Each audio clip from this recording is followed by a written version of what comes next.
that the best thing is it doesn't go dormant as quickly as common.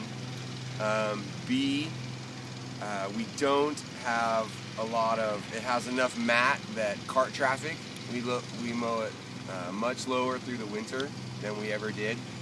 How often do you mow in the summer? In the summer, 4 times a week. Oh, it grows that rapidly? Yeah. Okay. Well, that's with the common as well. Okay. And we put Primo on them as much as we can, but you know, when it's 104 for 10 days in a row, the hybrid takes off. Now, in the summer, you know, all the grasses are essentially the same. They're all growing good. The benefit of the Santa Ana is like I said, it stays green. B, you don't have to do much to it.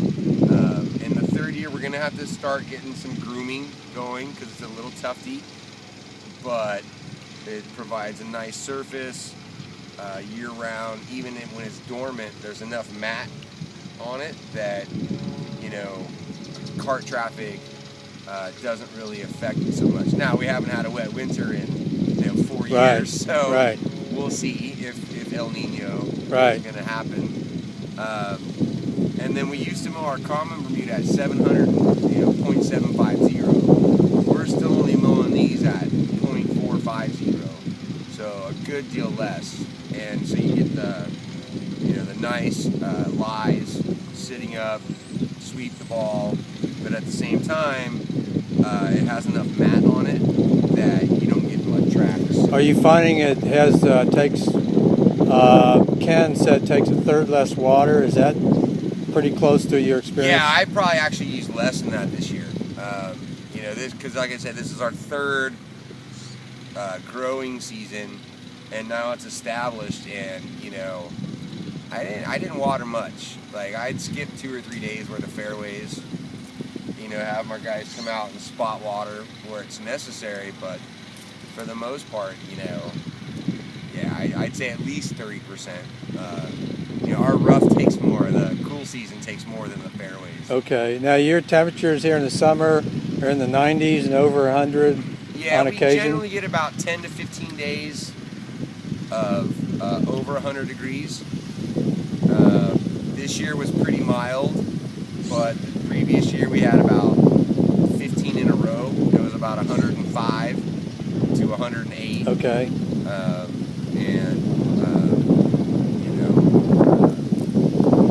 deal with that. But yeah, I mean the watering. And again, this year was not the best example because it was so cool. We had maybe 5 days over 100 this whole year, and so. But again, I guess my point is that in August and July, all Bermuda's going to be nice. Right. This is probably 8 or 9 month a year grass, and that's what makes it. And I tell my board members and I tell everybody that the best thing they could have done to facilitate my doing well here was to do this project, because after the initial, you fertilize a lot and water a lot the first year, 2 years, then it kind of takes care of itself. Yeah, and there's no spring dead spot, which common Bermuda gets. We haven't had any spring dead spot in the last 2 years, which we used to have to buy fungicides for and spot spray and all that sort of stuff. And so, I don't know. To me, it's a no-brainer. How much longer do you think before it hits dormancy? 30 days longer than common, or? Oh no, I would say, like I said, you can already see this going dormant now. We're supposed to get some cold temperatures around 30s, so the common will go completely dormant. The hybrid will go dormant, but it stays green, so you have the nice look. It doesn't go completely brown, sort of a thing. Yeah, I think one of the big reasons, if we were to pursue this, is the possibility of not having to overseed. Yeah. Oh, yeah. No, and these have never been overseeded either. So, that's a big, that's a big boon in the arm for us. Is that, I'm not competing with high grass. Did you find in the normal winter with the common, when it rained, normally you have a lot more rain here, that the Bermuda common is really hard to, gets muddy. It's just muddy. It's even, like I said, even though it's at 3/4 of an inch, it just doesn't have the mat that protects like the soil. And so, not to say if we get an El Nino that the hybrid's not going to do that. We just haven't seen that yet. So it's one of those things like, you don't know how it's going to go. But obviously we don't have any cart paths other than like around tees and greens. Yeah. And so we keep them in the fairways for the winter because there's just a little more protection, and we just aerified, so there's lots of drainage and that sort of thing. But how do you feel about the overplanting process? It's a pain in the butt, but it took us 9 days to do 18 holes. Okay. Where we were working 12 hours a day. And it was playable within a week or two? Playable is a relative term. Yeah. We were able to keep our members off fairways, and I put a lot of ropes up in the front of the fairways. So, you mean keep the carts off? Yeah, I'm sorry. So we could keep, just remind them, like, hey, we need to go around. It was, after that, I mean, there's a lot of fertilizer and a lot of water. It's playable, lift clean in place. But okay, so you played the ball, kept the carts in the rough, and you lift clean in place for how long? Probably about 6 weeks. Okay. I'd say 6 to 8 weeks till it really got hot on the common. And we sprayed 24 ounces per acre of Roundup on the common before we did it.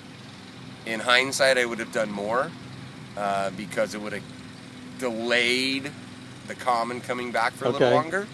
But at the same time, when the common came back, people stopped, complaining. Oh, yeah, okay, it's finally back to normal. So there's a fine line there, obviously, Sure.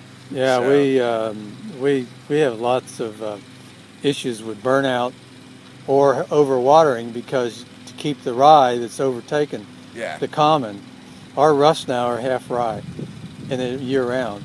Yeah. And the fairways, a lot of rye that's overpowered the common over the 20, 30, 40 years I've been doing it.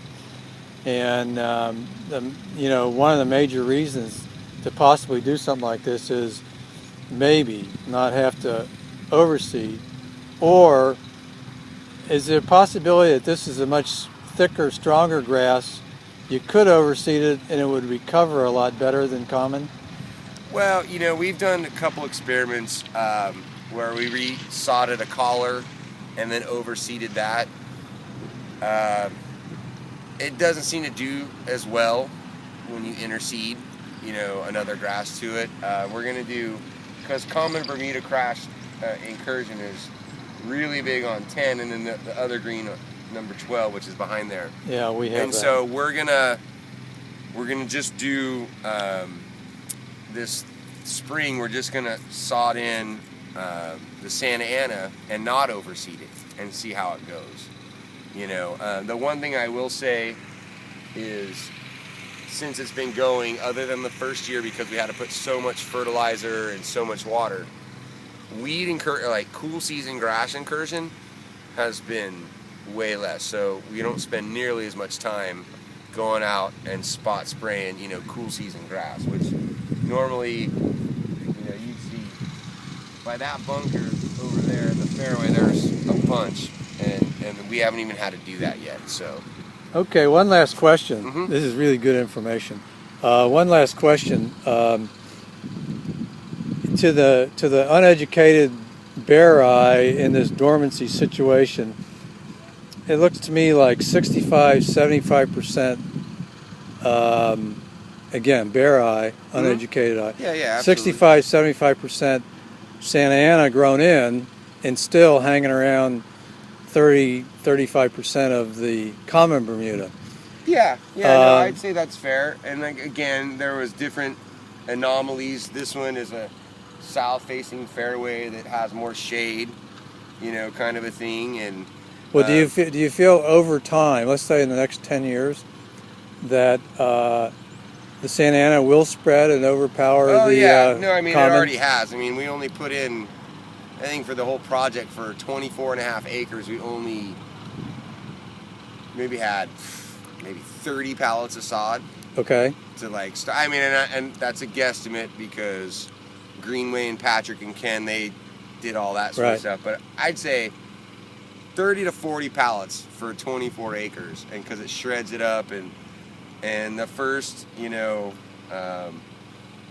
months, like, oh, what the hell did we do?